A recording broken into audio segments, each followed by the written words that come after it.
금천 구민 여러분, 서울 시민 여러분, 대한민국 국민 여러분, 반갑습니다. 이재명입니다.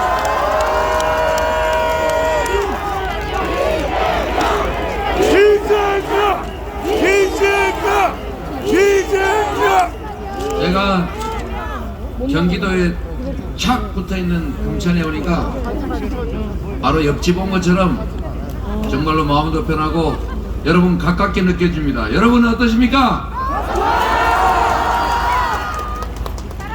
여기가 가산이라고 불리는데 이게 아마도 가리봉동하고 독산동 합친 말 아닌가 싶은데 맞습니까?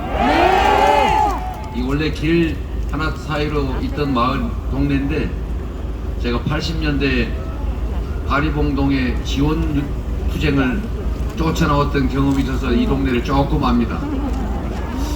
지금은 정말 깨끗해졌는데 그때는 이 동네 근처만 오면 사실 냄새도 많이 나고 복잡하고 그랬었는데 지금은 정말 많이 바뀌었습니다. 그렇죠? 그래서 잠깐 옛날 생각도 났습니다. 뭐 공소시효 지났으니까 하는 말인데 그때 집회 시위 많이 했지 않습니까? 그죠? 맞아요. 네. 그때 안 한 사람이 이상한 사람인 시대가 있었죠. 정말 반갑습니다. 조금 전에 우리 직장맘 홍지연 씨, 네, 어쨌든 다시 한번 이름을 알았죠.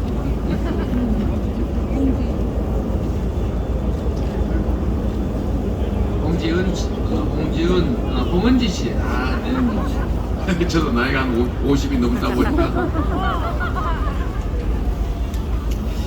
우리 홍은지 씨 말씀이 참 절절하지 않습니까? 우리가 저출생 문제도 심각하고 또 기회가 부족하다 보니까 청년들 사이에 남녀 수도권, 비수도권 갈려서 서로 분열되고 심지어 증오하기까지 하는 상황들이 발생했는데 사실 우리 정치인들이 그렇게 하지 않고도 살 수 있게 협력적 경쟁을 하면서 친구로 서로 의지하면서 살 수 있는 사회를 만들어야 하는데 우리가 못한 우리 기성세대의 잘못이 있습니다.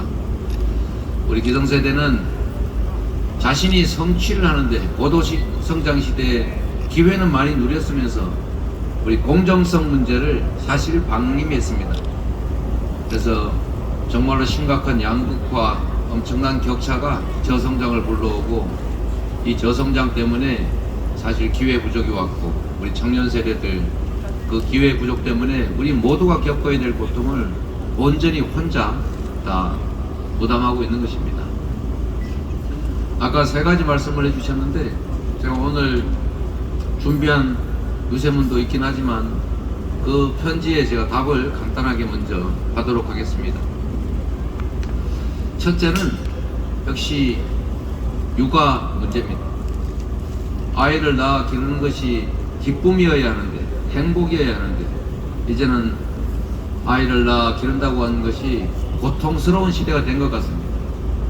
이제는 전 세계에서 출산율도 가장 낮고 또 스스로 세상을 하직하는 사람들 비율도 전 세계에서 가장 높다시피 합니다.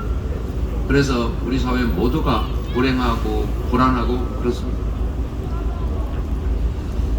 일단 여성들이 겪는 어려움들이 남성들에 비해서 많은 게 사실입니다.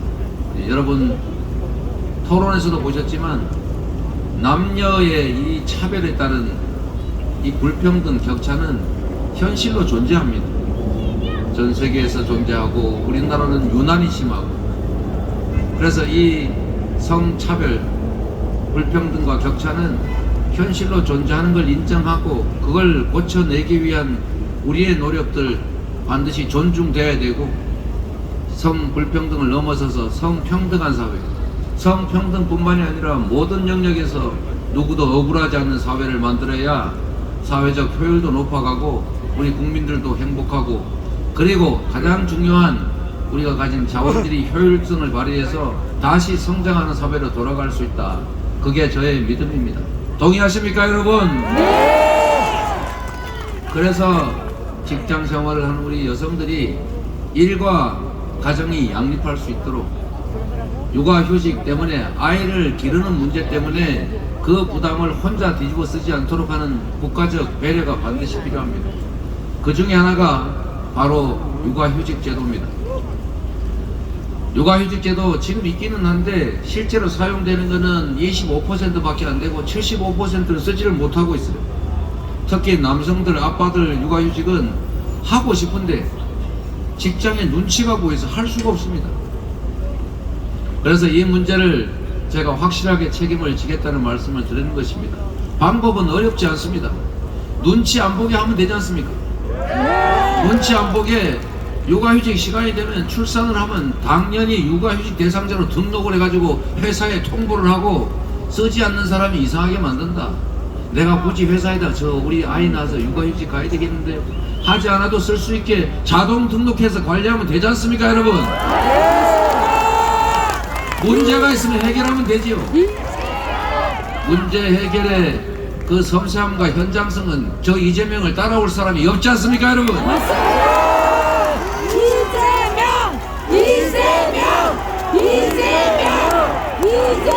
그리고 어차피 쓰지도 못하는 육아휴직 기간 늘리는 것보다는 있는 육아휴직 많이 쓰게 하면 됩니다. 아버지들이 지금 육아휴직 가는 게 3%밖에 안 된답니다.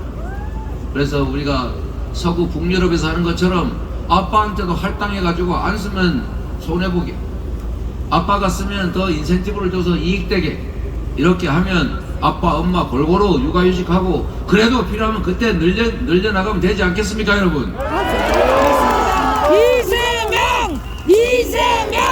이재명!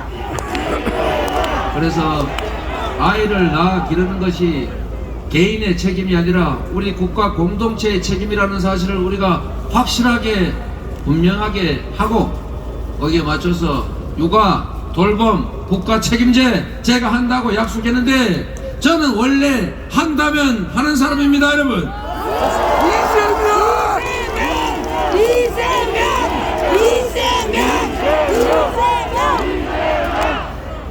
제가 가장 안타깝게 생각하는 우리 부모들을 자식을 낳아 기르는 것이 기쁨이어야 한다는 사실을 그것 자체가 행복하게 할 수 있도록 국가가 강력하게 지원하고 양육, 보육, 교육을 국가가 책임지는 그런 사회 우리도 한번 만들어 봐야 되겠죠?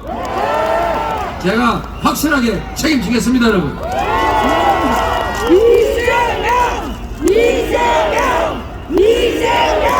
두 번째, 영끌에서 집 샀는데 너무 힘들다. 정말 동의합니다. 우리 부동산 정책 제대로 못했던 거 인정합니다. 앞으로 부동산 정책은 필요한 사람이 주거용으로는 원하는 만큼 얼마든지 취득할 수 있게 해야 합니다. 공급이 부족하면 공급을 늘리고 내 집이 낡아서 새로 짓고 싶으면 재건축, 재개발 규제 완화해서 두꺼비도 헌집 말고 새 집 살고 싶다는데 좀 크고 깨끗한 집 살게 만들어줘야 되지 않겠습니까? 이재명! 우리 젊은 세대들 처음으로 집 살 때 부담 없도록 새로운 주택 많이 공급하고 집 여러 채 가지고 있는 사람 추가로 살 때 그럴 때는 금융 제한을 확실하게 하더라도 처음 집 살 때는 공공에서 택지 가격, 건축 가격 거기서 더 많이 받지 말고 충분히 연가로 공급하면 현 시중 시세의 50%, 60%밖에 안 됩니다. 그래서 우리 생애 최초로 집을 살 때는 대출 규제를 좀 완화해서 담보대출 90%까지 해주고 청년들이 집 살라 그러면 소득이 없더라도 미래 소득까지 계산해서 DSR 인정해주고 그래서 내 집 마련의 꿈 쉽게 이루도록 하겠습니다, 여러분. 이재명! 갑자기 집값 많이 오르면 조세 부담이 커지니까 그것도 갑자기 집값 오른 게 집 한 채 가지고 사는 내 잘못은 아니지 않습니까? 그럴 때는 천천히 단계적으로 올리면 됩니다. 제가 그렇게 하겠다고 약속했지 않습니까, 여러분? 이재명! 여러분, 사실 정책이라고 하는 것은 제대로 살피고 사각지대 없도록 섬세하게 문제점 찾아내서 좀 골치 아프고 힘들긴 하지만 잘하면 됩니다.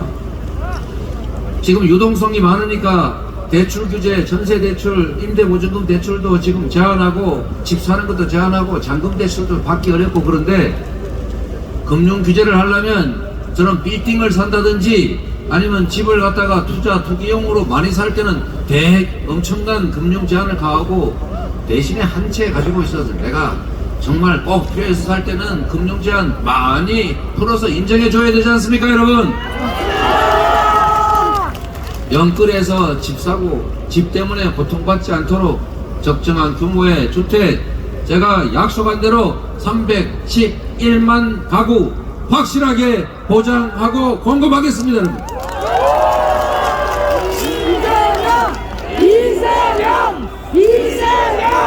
그리고 그중에 30%는 우리 젊은 세대들이 집 마련하기 쉽도록 우선 배정해서 금융 지원도 해서 집 때문에 우리가 결혼을 못하겠다, 정말 못 살겠다, 미래가 불안하다 이런 소리 안 나오게 하는 거 저 이재명은 바라만 하니까 확실하게 책임지겠습니다, 여러분.